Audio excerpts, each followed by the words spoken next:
ماشاء اللہ لا حول ولا قوة الا باللہ العلی العظیم اعوذ باللہ من الشیطان الرجیم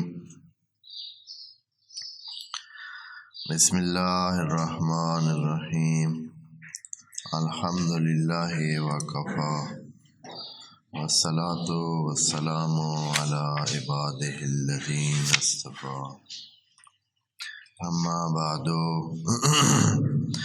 فَرَبِّ اشْرَحْ لِي صَدْرِي وَيَسِّرْ لِي أَمْرِي وَاحْلُلْ عُقْدَةً مِّن لِّسَانِي يَفْقَهُوا قَوْلِي۔ وعلیکم السلام۔ وَقُلْ رَبِّ أَدْخِلْنِي مُدْخَلَ صِدْقٍ وَأَخْرِجْنِي مُخْرَجَ صِدْقٍ وَاجْعَل لِّي مِن لَّدُنكَ سُلْطَانًا نَّصِيرًا۔ بسم اللہ وباللہ وتوکلت علی اللہ۔ قال اللہ تبارک و تعالی فی سورۃ البقرہ آیت نمبر 127۔ بسم اللہ الرحمن الرحیم۔ وَإِذْ يَرْفَعُ إِبْرَاهِيمُ الْقَوَاعِدَ مِنَ الْبَيْتِ وَإِسْمَاعِيلُ رَبَّنَا تَقَبَّلْ مِنَّا إِنَّكَ أَنْتَ السَّمِيعُ الْعَلِيمُ رَبَّنَا وَاجْعَلْنَا مُسْلِمَيْنِ لَكَ وَمِنْ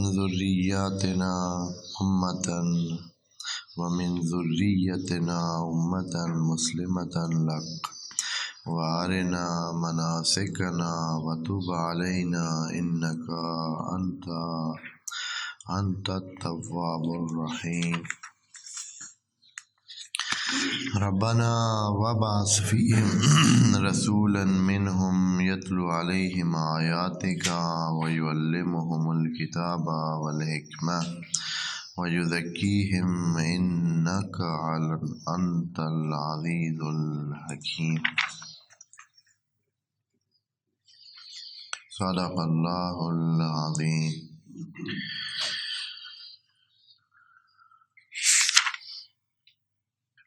ان آیات میں جو ابھی مورد نظر ہیں تقریباً فوکس حضرت ابراہیم ابو الانبیاء کے حوالے سے ہے، اور یہ بات تب پیش آئی کہ بنو اسرائیل کو پوری ان کی تاریخ، تقریباً ان کی تاریخ کا پورا وہ جو لگ بھگ 1000 سال کا دور بنتا ہے یا اس سے بھی زیادہ بنتا ہے، وہ ان کو یاد دلایا ان کی نافرمانیاں اور ان کی بے راہ رویاں اور ضدیں اور قتل انبیاء اور شریعت سے ہٹنا، یہ ساری ترتیب وار چیزیں بیان کرنے کے بعد اب ان کو دوسرے ایک پہلو سے بنو اسرائیل کو بات یہ بتائی جا رہی ہے کہ آپ جو اپنے آپ کو جناب ابراہیم سے وابستہ جانتے ہیں اور جناب ابراہیم کے نام لیوا اپنے آپ کو قرار دیتے ہیں اور کہتے ہیں کہ ہمارے دادا جان ابراہیم علیہ السلام تھے اور ہم ان کی اولاد میں سے ہیں، ہم بڑے نیک پاک خاندان سے ہیں۔ تو جناب ابراہیم کی روش اور ان کی زندگی کے کچھ حصے سامنے لا کر ان کو یہ بتایا جا رہا ہے کہ جناب ابراہیم تو یہ تھے، اس طرح تھے، امتحان لے کر ہم نے ان کو پہلے امامت دی، یہ ایسے نہیں مل گئی کہ چلیں بھائی ٹھیک ہے۔ پھر انہوں نے اپنی ذریت میں بھی امامت کی دعا مانگی یا اچھائی کی دعا مانگی تو بھی ان کے ساتھ ہمارا جو وعدہ کیا گیا تھا، جو ہماری ان کے ساتھ ان کی دعا کے مقابلے میں جواب ہم نے دیا تھا، وہ بھی یہ نہیں تھا کہ جیسے تیسے ہوئی آپ کی ذریت، ہمارے وہ عہدیدار ہوں گے، وعلیکم السلام، ہماری طرف سے کوئی حیثیت ان کو ملے گی۔ بالکل بھی ہم نے ایسی کوئی بات نہیں کی ہے۔ جب ہم نے بات نہیں کی، ہم نے پہلے ہی جناب ابراہیم کو ہی بتا دیا کہ لا ینال عہدی الظالمین، تو پھر آپ لوگ کس حیثیت سے یا کس وجہ سے یا کس دلیل سے اس چیز کو قائل ہو رہے ہیں کہ جناب ابراہیم کے ساتھ منسوب ہونے سے آپ کو کچھ فائدہ ملے گا؟ ہم نے دو ٹوک انداز میں بتا دیا تھا کہ لا ینال عہدی الظالمین۔ پھر جناب ابراہیم کے کارنامے دیکھیں، ان کی سیرت دیکھیں اور اپنا حال دیکھیں۔ ان کی جناب ابراہیم کے سیرت کے کچھ شمے، کچھ اقتباس جو ہے نا ان آیات جو ابھی پڑھ رہے ہیں بیان 125 نمبر آیت پر سے شروع یہ کیا تھا کام، اور یہ ابھی چل رہا ہے، آگے چلتا جائے گا کچھ تک۔ تو 125 میں تو اتنا کہا تھا کہ جناب ہم نے بیت اللہ کو مرکز مدار قرار دیا انسانوں کے لیے کہ انسان کھچے کھچے چلے آتے۔ جالنا کے معنی پہ توجہ رکھیں۔ جالنا یعنی یہ تکوینی طاقت ساتھ اللہ نے یہ کام کیا تھا، یعنی ایسی طریقے سے کہ اپنی اس خاص قوت سے اور اپنے خاص تکوینی احکام سے ایسا کیا کہ حتماً لوگ یہ کریں، یہ نہیں کہ وہ دین مان کر کریں، نہیں، حتماً ادھر وہ کھچے کھچے چلے آئیں گے۔ اور ایسے ہی ہوتا تھا، چاہے وہ شریعت کو مانتے یا نہ مانتے، بیت اللہ کی طرف لوگ کھچے آتے تھے۔ جالنا کا یہ معنی ہے، یہ جال تکوینی ہے، تشریعی نہیں ہے۔ اچھا، یہ تقریباً تمام مفسرین جو ہے وہ حرم آمنن کہ بھائی حرم آمن قرار دیا گیا، وہ اس بات کو کہہ رہے ہیں کہ اللہ نے وہاں قتل کرنا حرام قرار دے دیا ہے، فلاں حرام قرار دے دیا ہے، یہ بھی حرام ہے، فلاں یہ بھی حرام۔ بھائی شریعت کے احکام تو ہمارے شہر میں بھی اسی طرح ہے۔ ہمارے شہر میں بھی قتل کرنا کیا ہے؟ حرام ہے۔ چوری کرنا حرام ہے، ڈاکہ مارنا حرام ہے، ساری چیزیں حرام ہیں۔ اگر اس طرح قرار دینا تھا اور اس طرح ہوتا تو عمل کب ہوتا ہے؟ کسی صورت میں عمل ہی نہیں ہوتا ہے، لوگ عمل نہیں کرتے ہیں۔ شریعت کے طور پر اگر خدا کریم اس چیز کو حرمن آمنن قرار دیتا تو پھر تو حرمن آمنن برقرار رہنا اس کا مشکل تھا۔ ہاں، اللہ نے جو قرار دیا وہ تکوینی طور پر ایسا قرار دیا کہ وہاں خود بخود لوگوں کے دلوں میں یہ رعب اور یہ خاص قسم کی کیفیت پیدا ہو جاتی ہے کہ وہ اس طرح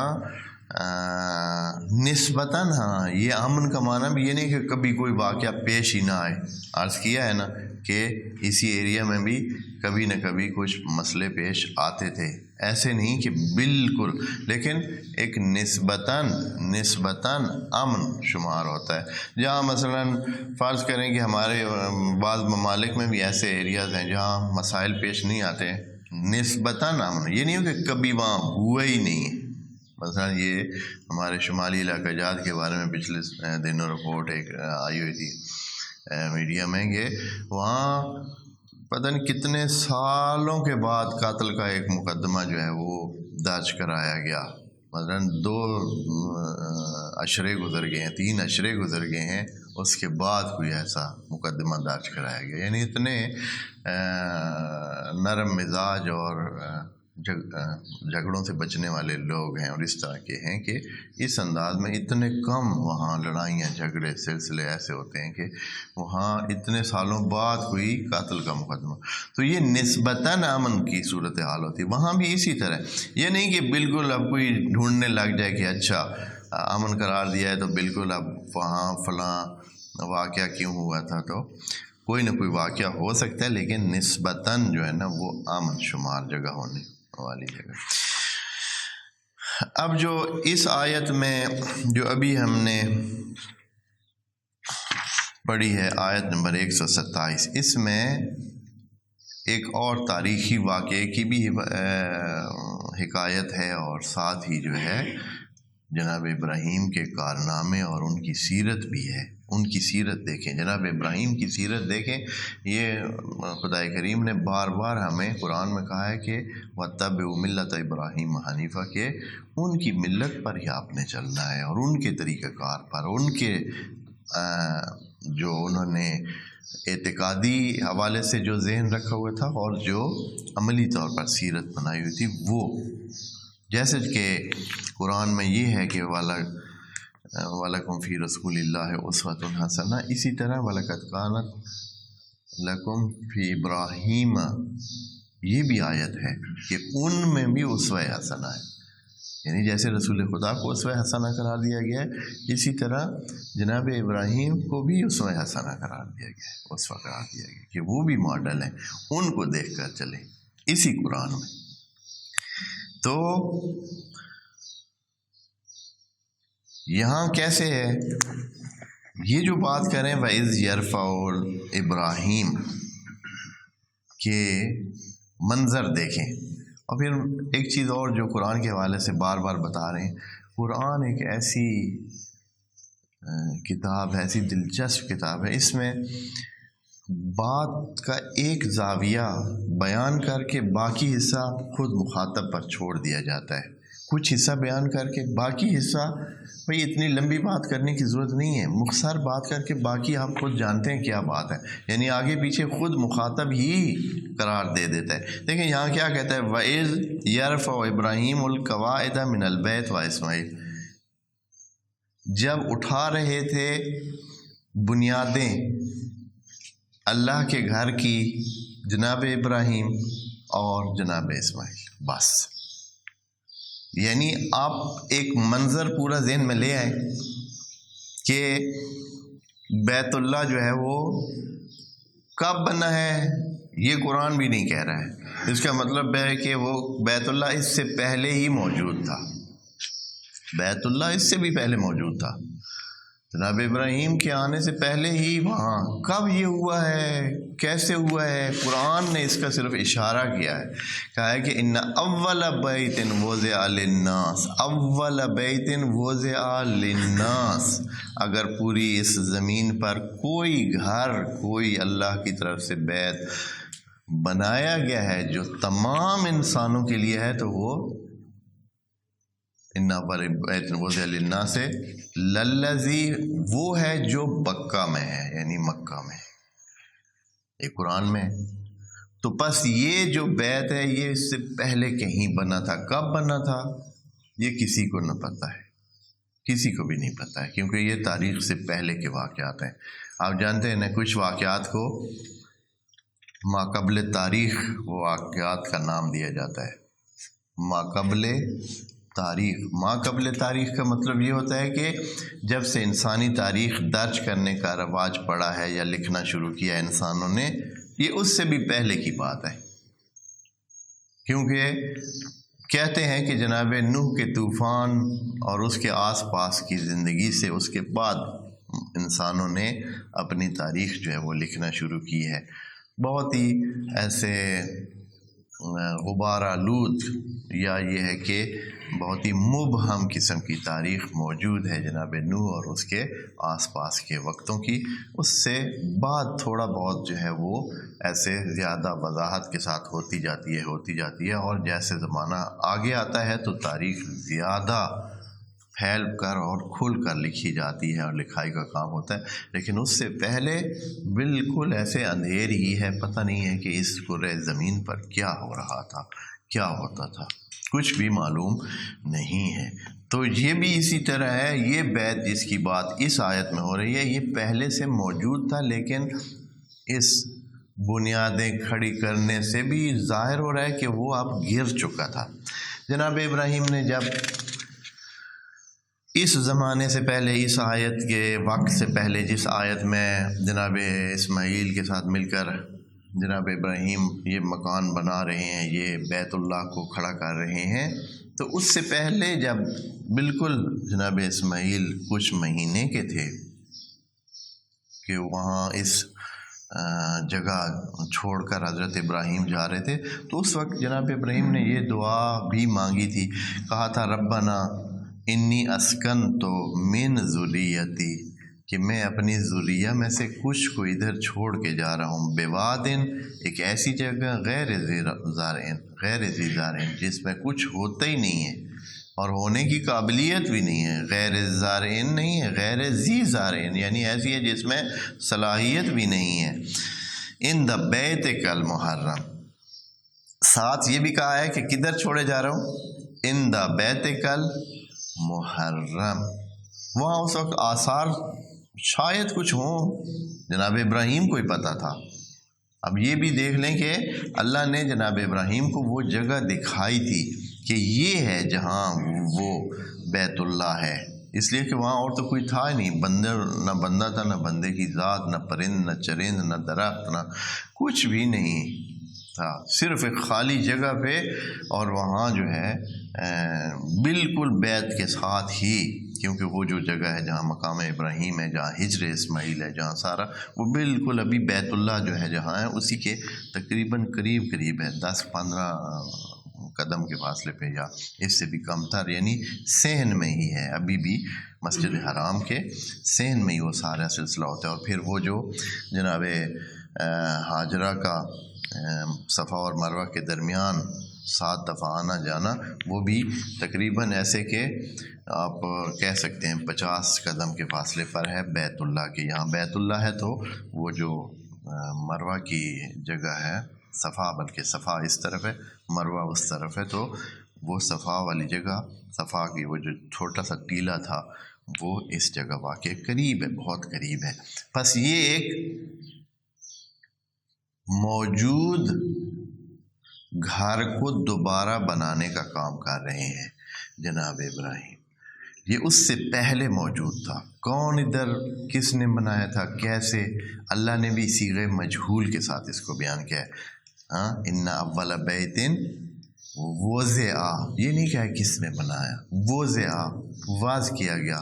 اب یہ ہے کہ یہ اللہ تعالیٰ نے اپنے فرشتوں کے ذریعے بنایا تھا، یا جس طریقے سے بھی، یا حکم تکوینی کے ذریعے قائم کیا تھا، یا جس طرح بھی قائم کیا تھا، واضح کیا گیا تھا۔ اور یہ یقیناً اس صیغہ مجہول سے پتہ چلتا ہے کہ اس میں کوئی انسانوں کا اتنا شاید وہ دخل تھا یا نہیں، ہو سکتا ہے کہ یہ خدائی کام ہو اور اپنے حکم کے ذریعے اس نے انجام دیا ہو، چاہے فرشتوں کے ذریعے چاہے بغیر اس کے۔ تو وضع للناس ہے، تو اس گھر کو اب دوبارہ جناب ابراہیم، یہاں جناب اسماعیل جب بڑے ہو گئے اور اس قابل ہو گئے کہ کام کر سکیں، تو جناب ابراہیم جو ہے وہ استاد بن گئے، اور جناب اسماعیل کیا ہے، گارا اور مزدوری کے کام میں جو ہے وہ لگے ہوئے ہیں۔ باپ اور بیٹا، شان کیا ہے، کیا شان ہے، امام انبیاء ہے، اور باپ جو ہے وہ دیواریں کھڑی کرنے کے لیے وہ جو ہے اوپر وہ بنا رہے ہیں، بڑھا رہے ہیں، اور بیٹا جو ہے مٹی میں پانی ملا کر گارا بنا کر جو ہے ان کو وہ دے رہے ہیں، ساتھ ساتھ مٹی کے وہ بڑھاتے جائیں۔ یقیناً مٹی کا ہی گھر اس وقت بنا تھا۔ اور جو مہم بات ہے یہاں وہ یہ سیرت ہے کہ اس دوران، اپنی اس عبادی عمل کے دوران، وہ اللہ سے ساتھ ساتھ دعا بھی کیے جا رہے ہیں۔ ایسے نہیں ہے کہ، اور ان کو پتہ ہے کہ یہ جو ہم کام کر رہے ہیں یہ ایک کوئی چھوٹا کام نہیں ہے، یہ اللہ کا کام ہے، اور اس کام نے پھر تا ابد جو ہے، جہاں جب تک یہ دنیا رہنی ہے، اس نے بھی اسی طرح قائم رہنا ہے، اور اس کا تعلق اللہ سے ہے۔ تو کیا کرتے ہیں، وَإِذْ يَرْفَعُ إِبْرَاهِيمُ الْقَوَاعِدَ مِنَ الْبَيْتِ، اب جب سارا وہ اس ایک جملے میں نے یہ ساری تصویر جو ابھی آپ کی خدمت میں عرض کی ہے، یہ ساری آ گئی ہے کہ ایک ایسا ہی صورتحال ہے کہ اس گھر کو دوبارہ بنایا جا رہا ہے، اور اس کی بنیادوں کو کھڑا کیا جا رہا ہے، من البیت، بیت کے ایک حصے کو، من ال سے لگتا تو ہے کہ یہ بیت کا کوئی حصہ ہے، یعنی اس سے پتہ چلتا ہے کہ بیت اس سے وسیع تر ہے، یہ جو حصہ ہے یہ اس کا حصہ ہی ہوگا۔ اسی لیے مسجد الحرام تو بڑی جگہ ہے، یہ کعبہ اس کا ایک حصہ ہے. کعبہ جو کہ کعبہ آپ جانتے ہیں نا، کعبہ یہ کعب کہتے ہیں 6 زاویے والی کسی بھی چیز کو مکعب کہتے ہیں، جس کے 6 حصے ہوں، 6 زاویے ہوں، اس کو کہتے ہیں کعب. یعنی یہ جو ابھری ہوئی ایسے چیز ہوتی ہے جس کی 6 سائڈیں بنتی ہیں. ہاں جی، 6 سائڈیں بنتی ہیں ہر چیز کی. تو یہ جو ابھری ہوئی کوئی بھی چیز ہو تو اس طرح اس کو کعب کہتے ہیں، جیسے جس کی وہ نکلی ہوئی ہو، تھوڑی سی پیٹھ ایسے اوپر ہوئی ہو تو بلند، اس کو کہتے ہیں کعب. اس میں آیا جیسے کعبین بھی کہتے ہیں یہ جو پاؤں کی ابھری ہوئی جگہ کو. تو کعبہ اس لیے اس کو کہتے ہیں، 6 سائڈیں ہیں، اوپر نیچے آس پاس اور دائیں بائیں. تو وَإِذْ يَرْفَعُ إِبْرَاهِيمُ الْقَوَاعِدَ مِنَ الْبَيْتِ وَإِسْمَاعِيلُ. تو اب اس میں کچھ اور نہیں کہا کہ وہ کیا کر رہے تھے، بس ٹھیک ہے وہ بنا رہے تھے. ساری تصویر ذہن میں آ گئی ہے کہ وہ بنا رہے تھے، جیسے بھی بنا رہے تھے، جس چیز سے بھی بنا رہے تھے، جب بھی بنا رہے تھے. ہاں جی، یہ ڈیٹیل جاننے کی کیا ضرورت ہے، پتہ ہے کہ یہ کام ہو رہا ہے. اور اس کام کے دوران جو ہے وہ کیا ہے، یہاں پھر یہ بھی نہیں کہا ہے کہ وہ دعا مانگنے لگے. دیکھیں نا یہ کتنی خاص قسم کی کیفیت ہے. اور یہ آج کل ابھی جو ہے نا جو جدید ترین یہ جو کمیونیکیشن کے وہ بنے ہوئے ہیں ذرائع، اور اس میں فلمیں اور موویز اور ڈرامے اور اس قسم کی چیزیں ہیں، یا یہ جو سٹیج کے ڈرامے ہوتے ہیں جو بہت بہت قیمتی اور بہت ہائی لیول کے مشہور دنیا میں ڈرامے ہیں، بعض خاص بہت بڑے لکھاریوں کے لکھے ہوئے ڈرامے، ان میں یہ ٹیکنیک استعمال ہوتی ہے. کیا کرتے ہیں کہ ساری اس صورتحال کو ایسے شروع کر دیں کہ آپ کے ذہن میں خود بخود اس کے باقی حصے خود ہی آ جاتے. آپ ایسی کلام، ایسی بات، ایسا عمل شروع کرتے ہیں کہ اس کے باقی حصہ خود بخود ہی آپ کے ذہن میں آ جاتا. جیسے ابھی ادھر ایک جملہ کہا ہے نا کہ جب وہ بنا رہے تھے، کھڑے کر رہے تھے بنیادیں، بس یہ کہہ دیا اور ختم. اب یہاں فوراً اگلا عمل ان کا شروع. کیا یہ بھی نہیں کہا کہ اس وقت انہوں نے یہ دعائیں شروع کر دی، نہیں، وہ خود ہی آپ سمجھ لیں گے کہ کیا، فوراً ان کے بولی ہوئی دعا جو ہے وہ شروع کر دی. ربنا، یہ کہہ کر فوراً اس دعا سے شروع کیا. ربنا تقبل منا. پہلی چیز، اے اللہ، پہلی چیز یہ ہے کہ ہم سے یہ خدمت قبول فرما. ہم جو یہ کام کر رہے ہیں، ہم جو یہ اس بیت کو دوبارہ کھڑا کر رہے ہیں اور اس کو لے آ کے، یعنی ربنا ان کے ذکر میں موجود ہے، ان کے ہر کام میں. وہ یہ نہیں سمجھ رہے ہیں کہ بس ٹھیک ہے یہ تو چھوٹا سا ایک کمرہ ہے ہم بنا رہے ہیں اور بس اس کا کیا ہے. نہ، یہی کام جو ہے یہ تھوڑا سا کام بھی ہمارا کس میں شمار ہو، بندگی خدا میں شمار ہو. اے اللہ تو اس کو قبول فرما ہماری طرف سے. ربنا تقبل منا انک انت السمیع العلیم. اے اللہ تو سمیع علیم ہے. اچھا، یہ جو اس میں جناب ابراہیم کی بہت ساری دعائیں ہیں قرآن میں، ان دعاؤں کو اپنا دعاؤں کا حصہ بنائیں اور دعاؤں کا طریقہ کار بھی سوچیں. یہاں کسی اور چیز کا واسطہ نہیں دیا جا رہا ہے، کسی چیز کا واسطہ نہیں. ربنا، اے اللہ تو اس بابت کے ہمارا تو رب ہے، ہماری یہ کام کا. تمام انبیاء کی دعائیں قرآن میں موجود ہیں اور وہ ساری کی ساری ربنا سے شروع ہوتی ہیں. رب ربنا، رب ربنا. بس اپنی دعاؤں کو اس انداز میں قرار دیں کہ اسی سے دنیاوی حاجات پوری کرانی ہے تو رب سے شروع کرائیں، اس لیے کہ وہی رب العالمین ہے. جب رب العالمین ہے تو رب العالمین بول کر ہی اس کو کہیں تو پھر وہ آپ کا کام کرے.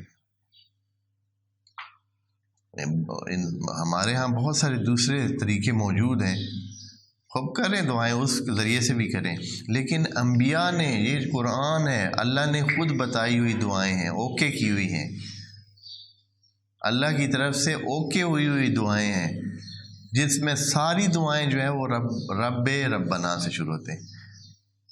رب اس طرح کر دے، رب اغفر لی والدیہ.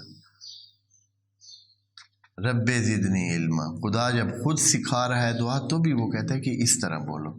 یہاں بھی جناب ابراہیم اور جناب اسماعیل دعا کر رہے ہیں تو کہہ رہے ہیں کہ ربنا تقبل منا انک انت السمیع العلیم، اور واسطہ دے رہے ہیں اللہ کے سمیع اور علیم ہونے کا، کہ تو جانتا ہے، تو سنتا بھی ہے ہماری بات۔ یہ نہیں کہ ہم ادھر کہہ رہے ہیں کوئی سننے والا نہیں ہے، نہیں، جو ہم کر رہے ہیں اس پر ناظر بھی ہے، اس کو جانتا بھی ہے، اور تو ہماری بات بھی سن رہا ہے۔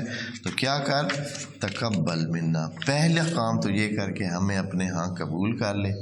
پہلا زینہ جب قبولیت کا ہو جائے گا کہ ہم منظور ہو جائیں گے، یعنی جیسے کہ انما یتقبل اللہ من المتقین کہا ہے کہ اللہ صرف اور صرف اور صرف متقین کی مانتا ہے، انہی کی چیز قبول کرتا ہے، انہی کے عمل کو قبول کرتا ہے۔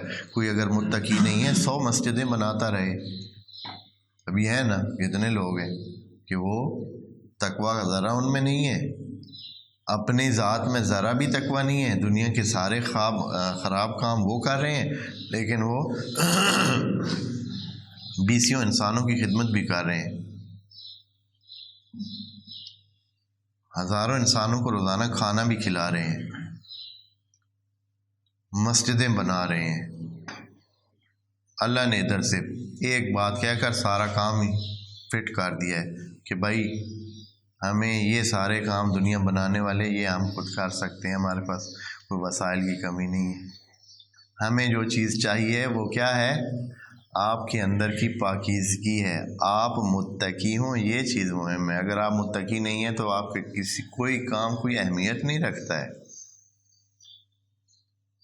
یہ ساری چیزیں تو ہم ویسے بنا سکتے ہیں، کون کہنے کے ساتھ سارا سلسلہ ہو سکتا ہے۔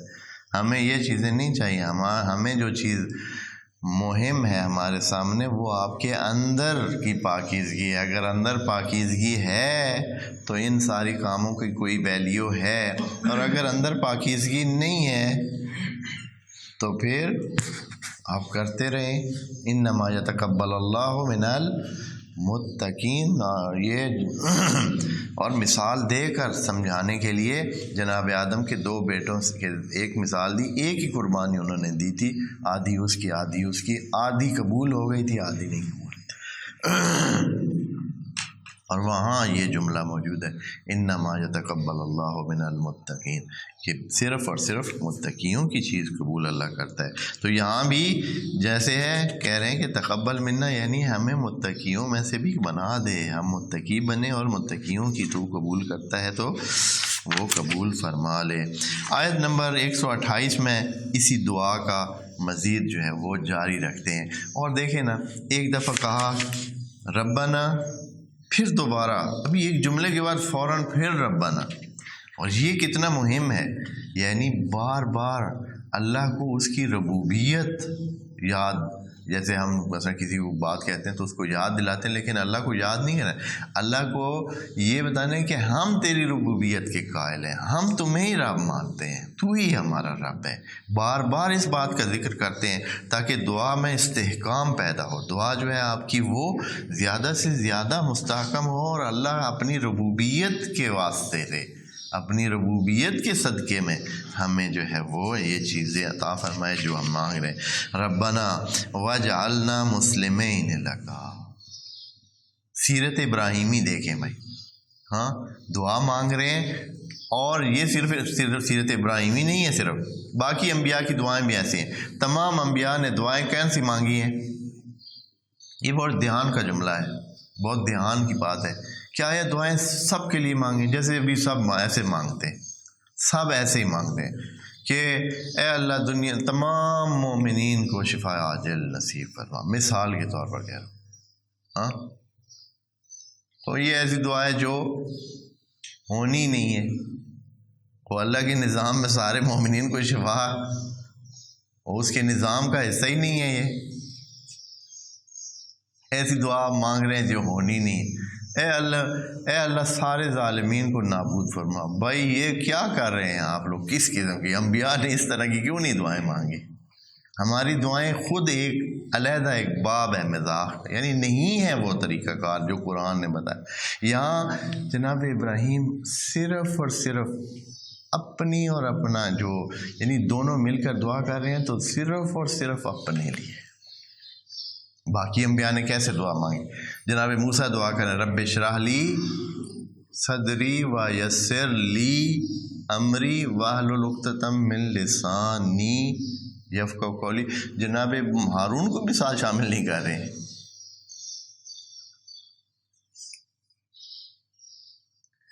جناب سلیمان دعا مانگ رہے ہیں رب اوزعنی ان اشکر نعمتک التی انعمت علی۔ ایک اکیلے کے لیے دعا مانگ رہے ہیں۔ باقی انبیاء کی دعا، جناب نوح کی دعا دیکھ لیں، جناب یعقوب کی، جناب ایوب کی دعا دیکھ لیں، جناب زکریا کی دعا دیکھ لیں، جناب عیسیٰ کی دعا دیکھ لیں۔ سب کی دعائیں انفرادی، صرف اپنے لیے، صرف اپنے لیے۔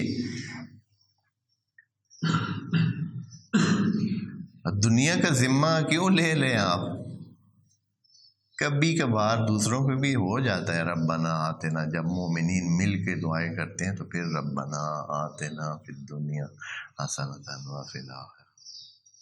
نہیں تو انبیاء نے جتنی دعائیں مانگی ہیں وہ صرف اور صرف اپنے۔ یہاں بھی انہوں نے کہا کہ اے اللہ ہم دو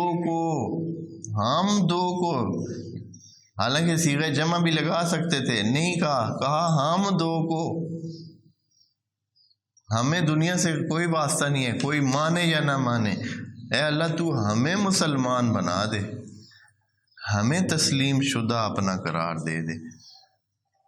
ربنا وجعلنا مسلمین لک، اور یہاں مانگ کون سے رہے ہیں؟ آج کیا جالنا پر توجہ رکھیں، جالا پر توجہ رکھیں۔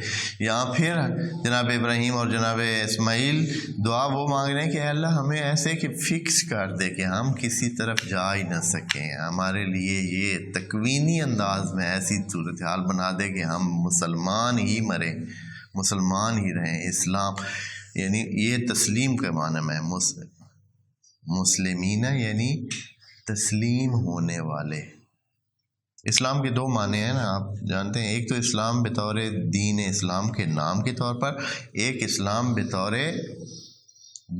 مصدر باب افعال، یعنی جو بھی تسلیم ہو، جو بھی اپنا سر خم کرے کسی کے سامنے، وہ اس کا مسلم ہوتا ہے۔ تو اس اسلام، دونوں معنی یہاں ہو سکتے ہیں، کوئی حرج نہیں ہے۔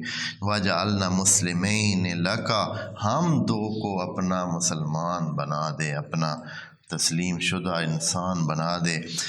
وَمِن ذُرِّيَّتِنَا، پہلے اپنے لیے دعا مانگیے، صرف اپنے لیے، اب بڑھا رہے ہیں وَمِن ذُرِّيَّتِنَا، اور یہ نہیں کہہ رہے کہ ہماری ساری ذریت کو۔ وہ پتہ ہے کہ ساری ذریت نے سیدھے راستے پہ آنا نہیں ہے۔ ایسی دعا کیوں مانگیں جو کیا ہو، جس نے پورا ہی نہیں ہونا ہے، جس نے ہونا نہیں ہے۔ آپ کہیں کہ اللہ مجھے جو ہے وہ کانوں سے پانی پلا، ہاں ایسا طریقہ بنا کہ میں کانوں سے بھی پانی پی سکوں۔ اب یہ کیا ہے؟ ہوگی یہ منظور بھائی؟ وہ مسلم ہے کہ یہ دعا ایک بیہودہ دعا ہے، ایک بے معنی دعا ہے۔ تو اس طرح اپنی دعاؤں کے قرار نہ دیں، ہم قرآن سے سیکھیں کیسی دعا کرنی ہے، اس طرح دعا کریں۔ دیکھیں نا، کہہ رہے ہیں وَمِن ذُرِّيَّتِنَا، یعنی ہماری ذریہ میں سے بھی کچھ کو۔ کہہ تو سکتے تھے نا کہ وَجَعَلْنَا مُسْلِمَيْنِ لَكَ وَذُرِّيَّتَنَا، ہماری ساری ذریہ کو جو ہے نا، ہماری ساری نسلوں کو جو ہے وہ کیا قرار دے۔ اچھی دعا ہے، کیوں نہیں کی ہے؟ اور یہ چیز ہے نہیں۔ اگر اس طرح اللہ ایک نبی کی دعا کو اس طرح قبول تو پہلے سے ہی ایک نبی، اے اللہ ساروں کو ہدایت دے دے، بس بات مکا دے ادھر، کیونکہ پھر آپ کو ادھر بھیجنے کی کیا ضرورت ہے اگر اس طرح کرنا ہے تو۔ ہاں پھر پہلے تو آپ کا عہدہ ختم کریں نا. نبوت کی کیا ضرورت ہے جب سب کو ایک دفعہ ہدایت دینی ہے دعا کے ذریعے؟ تو بھائی یہ ایسے نہیں ہے، ایک جو طبیعی طریقہ کار ہے اس کے مطابق.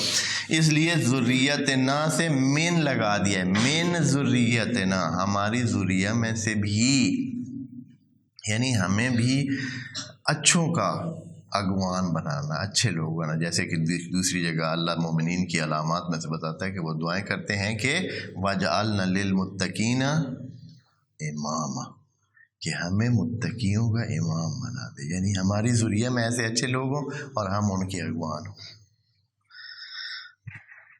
کیا بنا دے؟ وَمِن ذُرِّيَّتِنَا أُمَّةً مُسْلِمَةً، ایک امت بنا دے جو مسلم ہو تیرے لیے، تیرے سامنے تسلیم ہونے والی، 100% تسلیم ہونے والی. اور اس میں سے یقیناً جناب ابراہیم کی دعا قبول ہوئی اور کچھ ہی لوگ یقیناً وہ اللہ کے تسلیم شدہ انسان بنے، وَإِلَّا دوسرے سارے تو کیا بنے، ادھر ادھر ہوتے رہے. وَأَرِنَا مَنَاسِكَنَا، اور دکھا دے ہمیں، آرنا یعنی دکھا دے ہمیں، مناسکنا، وہ مناسک یعنی وہ اعمال جو طہارت کا باعث بنتے ہیں. ناسکا طہارت کا معنی دیتا ہے، ناسکا یعنی طہارا، ٹھیک ہے. تو مناسک یعنی طہارت کے ذریعے، طہارت کے وسائل، پاکیزگی کے وسائل، ایسے مناسک، ایسے اعمال جن کے ذریعے انسان کا اندرون و بیرون طاہر ہوتا ہے، تو وہ ہمیں دکھا دے. اب یہ دکھانا دونوں صورتوں میں ہو سکتا ہے، چاہے شریعت کے طور پر بتا دے اور دکھا دے اور کہ کیسے کرنا ہے، اور یہ بھی ہو سکتا ہے کہ وہ حقیقت ان کی دکھا دے. آرنا مناسکنا یعنی وہ جو ہماری پاکیزگی کا باعث بنتے ہیں عمل، وہ ہم اس کو دیکھ لیں، یعنی ہماری عقل کی آنکھ، ہمارے دل کی آنکھ ان کو دیکھ لے اور پھر ان کی عاشق ہو جائے اور وہ عمل انجام دینے لگے. اگر نماز کی حقیقت ہم دیکھ لیں کہ نماز سے انسان کو کیا ملتا ہے، تو پھر بندے نماز سے باہر آئیں نہیں. جیسے کہ جنہوں نے دیکھا تھا تو وہ اسی طرح تھے، نہیں وہ ان کا دل کرتا تھا کہ نماز کو چھوڑیں اور نماز سے ہٹیں. ہماری طرح نہیں کہ نماز get لیے بڑی مشکل سے جاتے ہیں، ٹائم نکالتے ہیں، بڑا اوکھا ٹائم نکالتے ہیں، اور پھر اندر جاتے ہیں تو بھی ایسے لگتے جیسے گھٹن ہو رہی ہے. جلدی سے جو ہے وہ نماز والے اس سے باہر آنے کے لیے دل کر. بعض ہمارے مومنین تو نماز کے دوران بھی ایک چکر باہر لگا لیتے ہیں، اتنی ان کو گھٹن ہو رہی ہوتی. وارنا مناسکنا وتوب علینا، اور یہ کہ اے اللہ ہم انسان ہیں، ہم خطا کار ہیں، گناہ کار ہیں، لغزش ہو سکتی ہے، پھسل سکتے ہیں راستے سے، تو توب علینا، ہماری توبہ کو قبول فرما، ہماری غلطیوں کو معاف فرما. انکا انت التواب الرحیم، اور اے اللہ تو تو ہے ہی تواب، تو تو بڑا ہی بخشنے والا ہے، تو تو بڑا ہی کسی رجوع کرنے والے کو قبول کرتا ہے اور اس کی توبہ اور اس کے رجوع کو قبول کرتا ہے اور کہتا ہے کہ کوئی بات نہیں ہے، اب جو آگے ہو تو مسئلہ حل ہے، کوئی مسئلہ نہیں ہے. جب آگے ہو واپس، تواب ہونا یہ اللہ کا کام ہے اور توبہ کرنا ہمارا کام ہے. کہ یعنی وہ تو بہت تھوڑا سا بھی کوئی پلٹے تو وہ اس کو ضرور بسم اللہ کر کے قبول کرتا ہے اور اس کو آنے دیتا ہے. ابھی رسول جناب ابراہیم اور جناب اسماعیل کی دعا ختم نہیں ہوئی ہے، پھر اگلا جملہ کہنے سے پہلے پھر ربنا کہہ دیتے ہیں. یہ نہیں کہ ایک دفعہ پہلے ربنا کہا اور پھر ساری دعائیں لگا دی، نہیں، ہر اس کے ساتھ ربنا درمیان میں پھر بول رہے ہیں. اور آیت نمبر 129 میں بھی دعا ابھی جاری ہے، کیونکہ اس دعا میں بھی کچھ باتیں کرنے کی ہیں، انشاءاللہ وہ عرض کریں گے. والسلام علیکم ورحمۃ اللہ وبرکاتہ.